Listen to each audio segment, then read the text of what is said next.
Hello po mga kababayan, kamusta po kayong lahat? And once again, welcome back to another episode of Simply Talkies Vlog. Ang pag-uusapan natin mga kababayan ay ito pa rin po kay Pangulong Bongbong Marcos. Kasi hindi to po matigil-tigil ang mga batikos maski na malapit ng matapos ang taong 2023. Patuloy pa rin po ang pagbira sa ating mahal na presidente.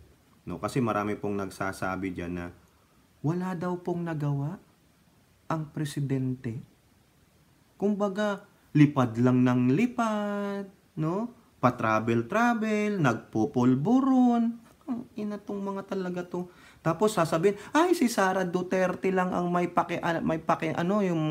pakinabang dahil siya lang yung nagtatrabaho, ganyan, maski na wala siyang CIF, visible siya, ganon. So ibig sabihin, mas daig pa ni Sara Tamilmil, si Presidente Bongbong Marcos? I doubt it, mga kababayan.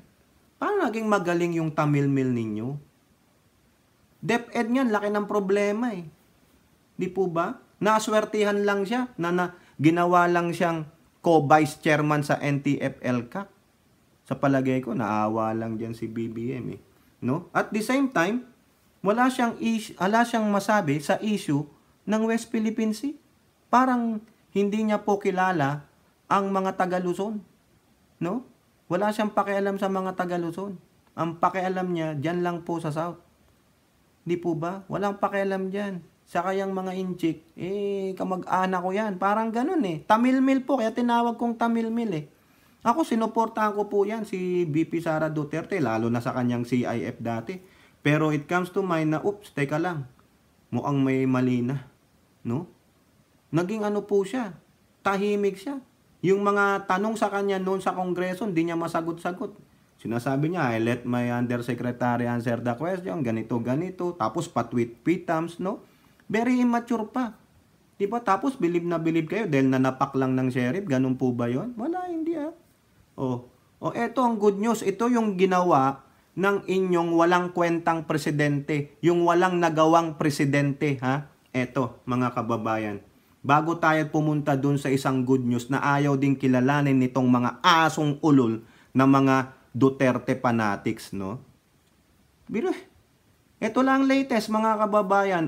Ano sabi dito ni Pangulong Bongbong Marcos, Ito, sa ulat ng Presidential Communications official Facebook page lang, sumasang-ayon, ang NEDA sa ginawa ng Pangulong Bongbong Marcos diyan po sa pagre-reduce ng tariff rates, yung extension, in-extend niya po yung reduction ng tariff rates to better manage inflation, food security in 2024. Umuoo ang NEDA. Magandang decision daw po yan. Wala ba yan? Wala bang kwenta yung Pangulo? Walang nagawa? Yung binabaan niya, in-stable niya yung presyo ng bigas dati, yung mga EO, wala ba yon? Yung pinapangarap na kapayapaan at katahimikan through the proclamation na yung 405, 406, 4078 na amnestia para sa mga insurgents. Di po ba? Ano pa? Nagbigay ng mga lupa sa mga agrarian beneficiaries, tinupad yung kanilang mga kahilingan. Ano pa? Nagbigay ng mga makinarya sa mga magsasaka, sa mga mangingisda. Ano pa? Nag-foreign trips. Anong nangyari? Mga kababayan, ang laki ng pinasok, PBBM's foreign trips actualize nearly 300 billion investment, says DTI. The word actualize, kasi meron pong former senator na sinasabi, sana magkatotoo yan. Yung actualize, in terms niyan is reality. Yung katotohanan. Ayan. Sinasabi ng DTI na yung mga foreign trips ni Pangulong Bongbong Marcos, all of them ay nagkatotoo. Yung mga investment ay umabot halos ng 300 billion pesos. Ito pa, anong sabi? With that trips, yung kanyang foreign trips, it brought home 200,000 jobs. Mag-a-actualize yan. Di ba? Ano pa? Mga kababayan, na ito. DTI reports 4 trillion or $72.178 billion consolidated, processed, past tense na, investments resulting from PBBM's foreign trips. Ayan ba yung walang nagawa pa sa inyo? Yung walang kwentang Pangulo? Hindi pa ba sapat sa inyo yan? Sino nagsasabi niyan? Hindi po mga dilaw ang nagsasabi nito eh. Yung mga dati nating binatikos eh. Hindi mga pinks. Sino? Yung mga minions ng Duterte because they think PBBM is useless. Kasi nga, sa mga malicious attacks nung mga asong ulol nila na nagpupulburon lang, paparty-party lang, yung mga ahas na puti daw nila, nagbibigay ng information. Because of those information, naging burak ang pag-iisip ng mga asong ulol na Duterte supporters. Hindi nila nakikita ito kasi, ayaw nilang tignan eh. Kasi bakit? Malulula sila, magigising sila sa katotohanan na ang gobyernong Marcos na ito na kung saan kasama niya yung Duterte, may magandang ginagawa para sa bansa at sa mga mamayang Pilipino. 'Di ba? Ayaw nyong i-open up yung inyong mga utak eh. Naniniwala na lang kayo sa mga napapanood nyo, the likes of Roque, Panelo, sino pa sa SMNI at yung mga influencer vlogger ng Duterte. Eto pa latest lang ito. PBBM signs new laws upgrading 2 state colleges, establishing 5 College of Medicine programs. In terms na yung maparami pa yung mga medical professionals natin kasi most of them are leaving the country. Ngayon, anong gagawin ng Pangulo? Itong mga states na to whatever colleges, gusto niyang magdagdag ng medical programs. Now, the only question is that you added that one, dapat pag itong mga to nakapasa, naging professional, you have to compensate them properly so they will not leave the country. Yan lang ang ating panawagan sa gobyernong ito. It's about time you take care of the teachers and the frontliners, Kasi ang mga kapulisan at kasundaluhan, nadagdagan na po ang mga sahod niyan, why not this time? Pangalagaan nyo naman yung mga nurses, doctors, mga medical professionals, and the teachers. Pero on and all, tanga na lang at bulag ang magsasabing walang nagawa si PBBM dahil ba kay Speaker? Ano kinalaman ni PBBM kay Speaker? Dahil lang ba sa pinsan, yun lang ganun kayo mag-isip na dinidiktahan ni Speaker si PBBM? Show us the evidence. Kasi kayo ang dila nyo ay dila ng Satanas. Di ba? Kumbaga binasbasan kayo ng laway ni Satanas. Puro kasinungalingan. You cannot even give us an evidence para maniwala kami sa inyo. Dito, libre naman itong Facebook page ng PCO. Libre rin yung sa RTBM. Yung mga department official Facebook page, nandyan naman sila. Di ba? Yung BOC, yung BIR, nakakakolekta. Ano pa? Di ba? Ano pa gusto ninyo? Isusubo nyo na lang nga yung information. Ayaw nyo pa kasi bakit? Ayaw nyong malaman yung magandang ginagawa nitong administrasyong ito. Kasi bakit? Mahihigitan pa kasi yung ginawang accomplishment ng inyong poong Rodrigo Roa Duterte. Ayun ang masakit na katotohanan. Di po ba? Kasi bakit? Sinabi ng inyong poon na ito ay weak. Ayaw niya kay Bongbong. Pero nung sinasabi niya sa mga speeches niya na maghanap ulit kayo ng isang Marcos para mamuno sa bansa. Baka si Aimee ang gusto niya. Ba't di niya pinatakbo si Aimee? Hindi niya kinausap si Imelda na wag muna si Bongbong, si Aimee muna. Di ba? Tanga rin si Duterte pala. Ngayon may isang Marcos. Di ba? Kasi napakatalinhaga ng Duterte. Sinabi niyang maghanap kayo ng isang Marcos. Ang daming Marcos. Paano pala kung yung tumakbong, yung nakakulong, yung peking Marcos ang tumakbo at nanalo? Di ba? Sisisihin niyo si Duterte? Kasi sinabi niya maghanap kayo ng isang Marcos. Sa sobrang talinhaga, ang kaisipan ng tao, nag-iisip, sila ang nagsusolve. Yun, nagkamali. Di ba? So nasaan ang sisi? Hindi ko kunin niya ni Duterte kasi sabi ko maghanap kayo ng Marcos. Sinabi ko bang yan? O, di ba? Itanga ka palang leader eh. Be specific para hindi magkamali. O ngayon, nagkamali ba tayo? Hindi. Tama tayo ng pili ng isang Marcos. Kasi ang daming ginawa. The only problem is that the attack dogs of this mga loko-loko, mga lunatic na mga Duterte supporter, ayaw nilang makita mag-succeed itong Marcos administration. Kasi una, sinabi ng poon nila, ulitin natin, he is a weak person.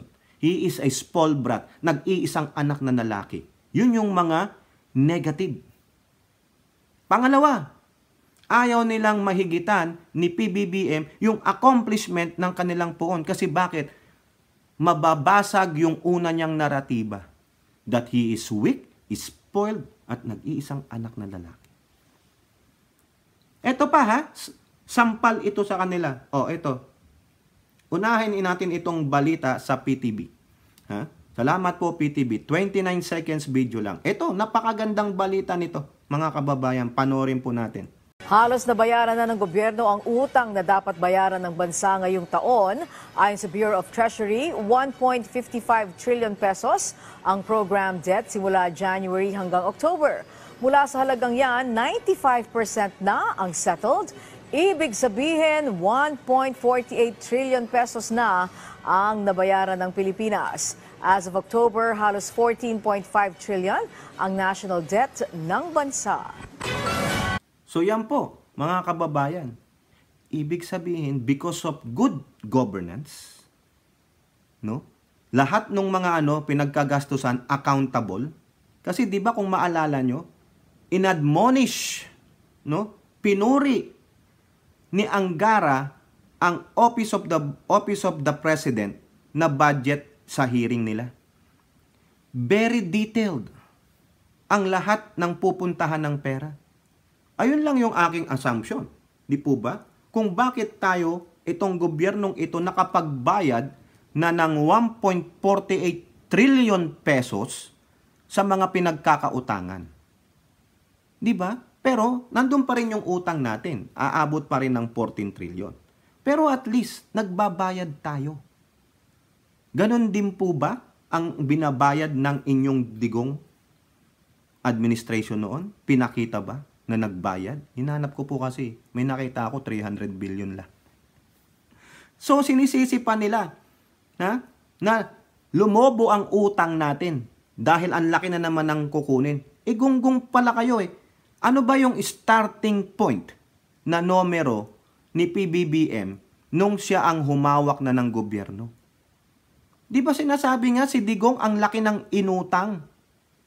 Wala akong pakialam kung bakit siya nangutang dahil daw pandemic. Ala akong pakialam. Ang sabi ko nga, utang is utang. Di ba?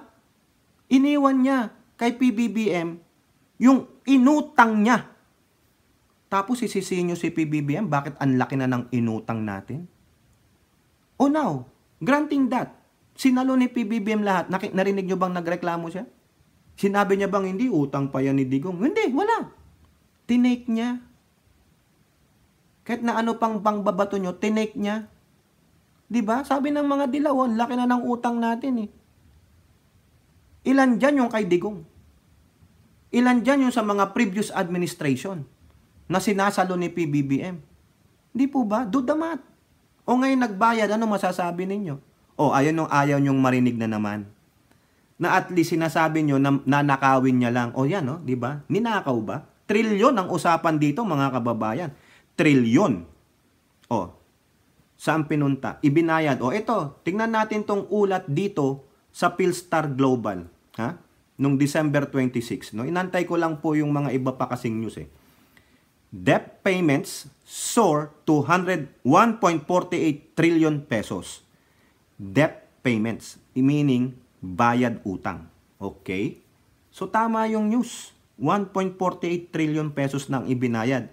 95% of program obligations settled. So may mga unprogram. Pinaliwanag din po yan ni PBBM doon sa sinasabi nilang 500 billion pesos na unprogram.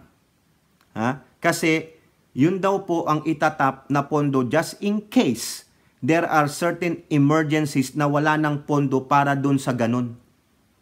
Di po ba? At least allotted na. Hindi na mamomblema pa si PBBM o ang Congress saan kukunin yung pera. Hindi tulad nung kay Digong.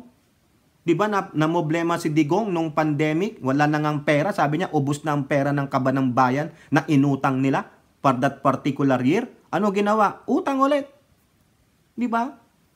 Oh, at least ito, tinitake na nila because they're taking the book from the previous administration through their experiences. May mga magagaling na advisor po ang ating Pangulo, and also BBM has a brilliant mind. Alam niya na eh. Even though sabi niyo hindi naman economist yan, but he knows. Di po ba nalamang experience through his own executive experience being a governor, a senator. Di po ba? Ganyan mag-isip. Hindi yung sa akin na lang maghahagilap kung wala na, dapat nakaplano, di ba? At least, just in case there are emergencies, then you can bunot-bunot, parang kayo. Nagsisave kayo, nagtatabi kayo ng portion sa sahod nyo that you will never use that one, hindi nyo kakantiin yung portion ng pera na yan para just in case you have an emergency, you have a fund, no, yung pondo na mahuhugot. Hindi ka na yung, ay teka, mangungutang ako, magsasanla ako, hindi ko alam kung saan ako kukuha ng pera. Ganun po. Diba? At least ayan, it is already planned. May mga plano. Ganyan mag-isip. Ang gagaling ng mga nakapalibot kay PBBM. Diba? Oh, you surrounded yourself with brilliant, no, and abled minds. Anong kalalabasan? Di almost good. Or hindi naman sasabing perfect. Almost good. Very good. O yun. Huwag nyo sabing excellent kasi hindi pa tapos eh. 95 pala. O. Program obligations ha. The Marcos administration jacked up its debt payments to 1.48 trillion pesos as of end of October, settling about 95% of its program obligations for the year. Data from the Bureau of the Treasury showed that the government hiked its debt payments by 59% to 1.48 trillion from January to October. This means that as of end October, the government had settled 95.3% of its total debt service for 2023, which was at a record 1.55 trillion. So, isubtract nyo na lang yan, magkano na lang yung kailangan ni PBBM. Plus, probably the incurred interest kung meron man. This is divided into 80-20 mix in favor of domestic creditors o 80-20 daw po, no? During the period, 65% of the debt service was allocated for amortization or the settlement of the principal amount at 9.58.96 billion pesos. So meaning, yung principal binayaran. O, magkano yung interest? O, tingnan natin kung meron dito. Di po ba? This is nearly doubled the 496.5 billion pesos paid in the same period last year. O, di ba? Ang galing. As such, the government exceeded the 941.35 billion worth of principal to comply with the amortization of debt program for 2023. On the other hand, interest payment increased by 20%. Oh, nagbayad din ng interest. No, tumaas pa ng 20% yung payment nila dun sa interest nitong mga amortization na ito. Di po ba? Correct me if I'm wrong ha. Binabasa lang natin. 519.11 billion pesos during the 10-month period. This is equivalent to 85% of the expected 610.67 billion pesos spending earmarked for interest payments for 2023. Ay, ang galing naman nito. O mga kababayan, di ko na po babasahin lahat ito. Matatagalan tayo. Pero, sa totoo lang, ito na. Ha? As of October, the end of October, the national debt had risen to a record 14.48 trillion. O, at least nagbabayad. Di po ba? Itong 14.48 trillion na ito, na isipin nyo mga kababayan, ilan dito yung sinalo ni PBBM? From the previous administrations. Remember, I said administrations, marami. Yan yung mga hindi nabayaran. sinasalo lang ng gobyernong ito at kung hindi naman makabayad din si PBBM sa mga inutang niya, sasaluhin din niya ng darating yung magiging successor niya. Kaya nga sabi nga ni Pangandaman, si DBM Secretary, na as much possible, PBBM doesn't wanna leave his successor a huge amount of debt during his term. Ayan, as much possible, di ba? Di ba?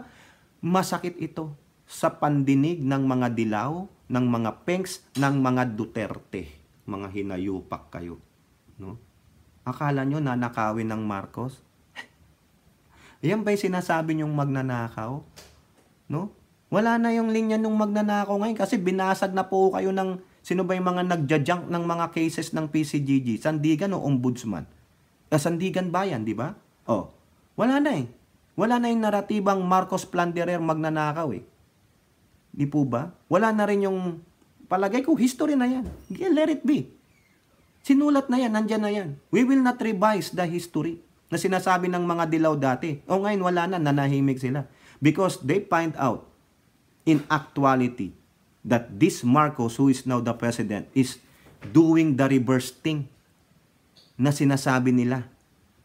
Di ba? Napapatunayan ngayon na itong mga Marcoses ay hindi magnanakaw. Hindi mga diktador. Di po ba? Gising na ang kaisipan ng tao. Di po ba? Ngayon, ang mga naratiba na lang, no? Si Ninang Lisa, smuggler daw. Ngayon, yung isa na namang vlog ni Hitad na kagagawan daw ni Lisa, bakit daw yung nag-suicide yung sa isang empleyado ng Ports Authority. Yung daw pong manager ng Ports Authority, si Lisa ang nagpalagay. Sinerch ko po, hindi naman po eh. Di ba? Kaya yung mga naniniwala dyan kay Hitad, hindi kayo gumagawa ng research, ano kayo? Mga tan-GA kayo, mga hinayupa kayo, mga buwakang ina nyo. Yun po yung sabi nung inyong idol, buwakang ina ninyo. Di po ba? Now, dahil dyan, mga kababayan, labasan natin yan. That is a good news. Pero ayaw marinig ng mga tatlong grupo yan. Kasi ayaw nila eh. The narrative is Marcos is magnanakaw. Ano kayo ngayon? Basag kayo. Di po ba? Tamad ba si Pangulong Marcos? Basag din kayo. Di ba? Pinatunayan natin. Tayo po, nagbabasa ng balita. Kasi pro-government po ito. Di po ba? Ang mahina lang, magpakalat ng impormasyon yung Communications Office ni Garapil. Ikaw diyang Garapil, magtrabaho ka. Huwag kang umasa masyado sa mga katulad kong pro-admin vlogger. Di po ba? Wala na nga kami nakukuhang benepisyo sa inyo. Trabaho niya yon. Kayo, bayad kayo ng million dyan. Kami, anong bayad sa amin? Wala. Wala kami nakukuhang pera sa gobyernong ito. Di po ba? Tama, mali. Tapos sasabihan kami ng mga pro-admin vloggers na mga bayaran. Kami pa ang bayaran? Kami? Wala naman silang mapakitang ebidensya. Lalo na sa akin, wala kayong makikitang ebidensya. Dahil lahat dito nakikita nyo, yung jacket ko, yan, nakita nyo yan, polo yan. Pera namin, bili namin dyan. Hindi po yung bigay ni Ninang Lisa. Wala ngang binigay yan si Ninang Lisa. First Lady, nakikininang na lang po. Ampunin mo na rin ako tulad nung kay TP. Si TP, visit yan. Wala po akong pakialam dyan kay TP. Kanya-kanya po silang diskarte. Ang sa akin, pro-admin ako na hindi ako binabayaran ng Marcos administration o ng sino mang politiko. Si SMR, wala po yan. Wala rin yan. Po ba? Kung may magbabayad sa akin, baka yan tumalon na lang sila sa San Juanico Bridge. They cannot afford me. No one can afford me. Di po ba? Unless si appointed son siguro kasi dami kwarta ni appointed son di ba? You cannot afford me, I'm telling you. If I will give you my numbers, baka tumalon na nga lang kayo sa San Juanico Bridge, no? Gayahin nyo si Idol Dante Barona. Yan. Pero as long as nandito si Tokis, pro-admin po tayo. Pero kung may ginawa pong kamalian ng admin na ito, no? Kay Pangulong Bongbong Marcos at yung mga sekretary niya tulad ni Tamilmil, bibirahin natin. Yun ang in spirit of fairness. Yan po yan. Diba? Yan yung sinasabi nyo, hindi tayo bayaran. Kasi kung nagkamali sila, bibirahin natin sila. Yun yun. Ito po ang masakit na katotohanan ulit. Di ba? Marami pong nagagalit dito. Ang sinasabi ng mga asong ulol ni Duterte, ang laking perang gala na naman yan. Sabi ng mga dilaw, nako, bubulsa na naman yan. Gala-gala, party-party time. Pakialam ninyo. Di ba? Dahil nagbunga yung paggagala ng presidente ko noong 2023. Ano yun? How many trillions? Sabi, di ba? How many? Sige nga, sino ba yung nakakaalala? How many trillions of pesos? How many thousands of jobs? Di ba? Ilan? Sige nga, kayo nga, kung naalala nyo. Di ba? 200,000 jobs at how many trillions? Yung process investments and consolidated sa foreign trips, 4 trillion. Kaya nga nakabayad ng utang na 1.48 trillion eh. Ngayon, dito sila galit na galit. Politiko. Itong article natin na ito, 3 sa politiko at manggagaling. Frequent Flyer Fund. Gago rin tong politiko na to no? Marcos gets 1.4 billion pesos to spend on travel in 2024. Probably, guys, ito is local o yung domestic and international travel funds na ito. No? So ako ba, Tokis, yung 1.4 billion is reasonable? Yes, reasonable. Kung itong 1.4 na ito ay madodoble yung kanyang mga nakuhang mga investment, it's worth it. Kulang pa nga. Di po ba? Sa akin lang yon. No? Yun ang opinion ko. Di ba? Why not? Di ba? Presidente yan. President Marcos Jr. will get 1.408 billion under the 2024 national budget to finance his local and overseas trips. The amount that Congress allotted for President travel under Republic Act number 11975 or the General Appropriation Act of 2024 is 58% higher. Nadoble. The Marcos 893.57 billion allocation for this year. Marcos traveled overseas 12 times in 2023, starting with a state visit to China in January and ending at a trip to Japan this month for the ASEAN-Japan Commemorative Summit. Communication Secretary Sheloy Garapil earlier justified the rise in Marcos travel funds, saying he had been receiving invitations to travel overseas following the end of COVID-19 pandemic. Garapil said Marcos overseas trips are great opportunities to generate foreign investments. At the same time, the administration also hopes to elevate the country's position in the international community through stronger bilateral ties and improved relations with multilateral or international organization. So, actually, ang naalala ko, si President Macron, Emmanuel Macron ng France, na 11,000 lang yung kanilang pagkikita, pero he still invited. He was still invited. Tapos si Canada, Prime Minister Trudeau, iniimbitahan din siya. So, 2 country na yon. Matatapos ng 2023. Ilang days na lang. So, pag nagkatotoo yung dalawa na yan, dilipad na naman. Saan pa? Di po ba? Malalaman natin. Kaya yan, nakaprepare yan. Ayan, tanong, pag hindi yan nagasto sa international travel, may domestic travel pang Pangulo No? Yung mga pupunta niya sa ating mga domestic, kailangan, hindi naman libre yun, kailangan niyang bayaran yung lalo na yung PAL. Dapat talaga mga kababayan, sa totoo lang. If we can afford to buy a Air Force One din, tulad ng Air Force One dito sa Amerika, just for the President, why not? Para hindi na tayo aarkila pa na tulad dito, PAL, ganyan, babayad tayo. Ang gagastusin na lang dyan ng ating gobyerno is yung gasolina, saka yung mga pagkain dyan. Diba? Hindi na tayo re-renta ng eroplano. Diba? Yun lang po. Kung mapopunduhan natin yung kung talagang mayaman na tayo, natap na natin yung langis dyan, hindi ang nakikinabang ay ang mga certain politikus lang, di ang yaman natin. Siguro yung mga president, yung magiging presidente o prime minister natin, diba? Mai-represent tayo ng tama. Ganun lang. Yan. Ako ba payag yan? Yes. Why not? Nagbunga naman yon. Baka sabihin nyo, nagbunga naman yung 893. Bakit dumami ngayon? Malay nyo, inflation pa rin. Pag yan, ito may ginawang kabalbalan, si Pangulong Marcos, sabi ko sa inyo, bibirahin ko din siya. Hindi po siya makakalusot kay Tokis. Kasi even though pro-admin ako, sinasabi ko sa inyo, hindi ako bayaran.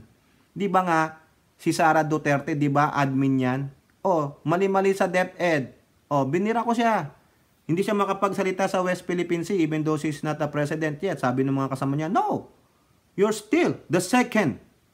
No, you are a president in waiting. You are the embodiment of the president. Ikaw yung, kumbaga, doppelganger ka ng presidente. Oh, just in case. O sino bang nag-handle ng state pag wala ang Pangulo? Di ba ikaw? So you have to speak. Nagsasalita ka nga tungkol sa gera sa Ukraine at Russia. Nagsalita ka tungkol dyan sa Hamas-Israel war. Oh, pero bakit wala kang statement sa West Philippine Sea?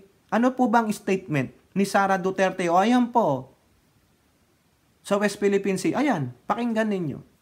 Pong choyla, chiridikong koyla, buchikek, ek, bobo chichang, chidikong tong na, buchikek, ek, chidiwongwong choy, chodokongkong loy, chidang bobo chichang, chidikong tong na, chiding chong yakangkong wop, buchikek, ek.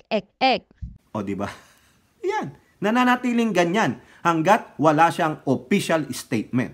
O, salamat nga pala kay Mami Peng. Shout out, Mami Peng. Okay. O, ngayon. Ano ang sabi dyan? Unahin natin ang sabi ni Ping Lacson, the former senator. Ito, mahusay din naman to si Ping Lacson. Saludo naman po, sir, no? Siya naman nagbibigay ng kanyang opinion, no? Baka gustong bumalik sa Senado ni Ping Lacson, why not? Di ba? Para dumami naman ang oposisyon. Ito, yung kanya ay opinion lamang. Pero babasahin natin kasi nagugulat din siya. No? Politiko. Ping Lacson reminds Marcos. O, di ba may paalala siya? Ensure investment pledges from foreign trips are actualized. O, former Senator Ping Lacson. Di ba, binasa ko sa inyo kanina yung sinabi ng DTI. The amount that was actualized, ayan o, PBBM's foreign trips, nitong 2023, actualized. Kaya sabi ko sa inyo, tandaan nyo yung word na actualize Nearly 300 billion investments. The word actualize meaning make it in reality. In reality. Di po ba? Yan yung word na yan. So, ibig sabihin ni Ping Lacson na sana yung mga foreign trades mo hindi lang pledges lang, hindi lang puro pangako kasi promises are meant to be broken. Kailangan magkaroon ng realization, kailangan magkatotoo.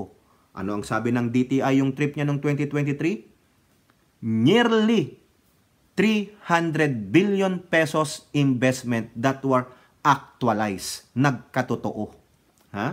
Ang paalala ni Lacson na sana sa laki ng budget mo na 1.4 billion pesos for the next year, kung meron mang mga trips, foreign trips particularly, sana mag-actualize. Ayun lang yung reminder, there's no such malice on this. Diba? Maski na ako, tatanungin ko rin yan. Ang laki naman. Bakit na doble? 58% nga ang inilaki. Oh, diba? Hindi naman 100%. 58%. Diba? From 893 to 1.4 billion? Tatanong lang. Ayun lang ang suggestion niya. Di po ba? Tama, mali. Ha? Oh, ito na. Yung quote na lang ni Senator Lacson, ha? Arguably, the president is still the best salesperson of any country. The Foreign Affairs Secretary and the members of the Economic Cabinet Cluster come only as the second or third. Oh, ayun naman pala. Ha? But the investment promise during the president's trips should follow through in bringing capital and jobs to the country. O, Senator Lacson, yung 2023, ano sabi? 200,000 jobs. O, okay? That being said, pledges are not investments, correct? Until the actual money from inflows happen. That is the only time when Malacanang can flaunt the impact of the foreign trips of the president. Then, we celebrate and count the cost effectiveness of these foreign trips. Correct. Tama naman siya. May punto naman siya. Pero yung sinasabi niya, dapat ito, no, yung papasok na yung travel fund ng Pangulo. Kasi 2023 is done. No? 4 trillion, no, combined, no, processed, past tense na yon. Meaning may mga investors na nagdagdag ng investments. 4 trillion pesos. 200,000 jobs. Almost 300 billion actualize yung mga pledges sa foreign trips. Okay? So, sa akin, walang malis yung sinabi ni former Senator Ping Lacson. It is just a reminder to probably his good friend, si Bongbong Marcos. O di po ba? Wala po yung, huwag nyo na pong masamain yan. Sinabi ko lang sa inyo, at least merong isang senator na nagtitake note din. No? Kaya nire-remind, kaya nga sabi, nire-remind niya lang ang Pangulo. Sa palagay nyo, ako, alam din ng Pangulo niyan that he have to deliver. Nag-deliver nga siya sa 893. O why not? Probably. Ha? Kaya siguro sinabi ng Congress diyan, alam ni Martin. Kasi kasama niya palagi yan, di ba? Sa kanyang foreign trip, meron lang isa o dalawa na hindi siya kasama. O, siguro, meron na silang napipil, meron ng listahan na nagsasabi through their ambassadors to our country na we want to meet, no? Let PBBM visit our country. Kasi alam nyo na, rockstar ang Pangulo ninyo.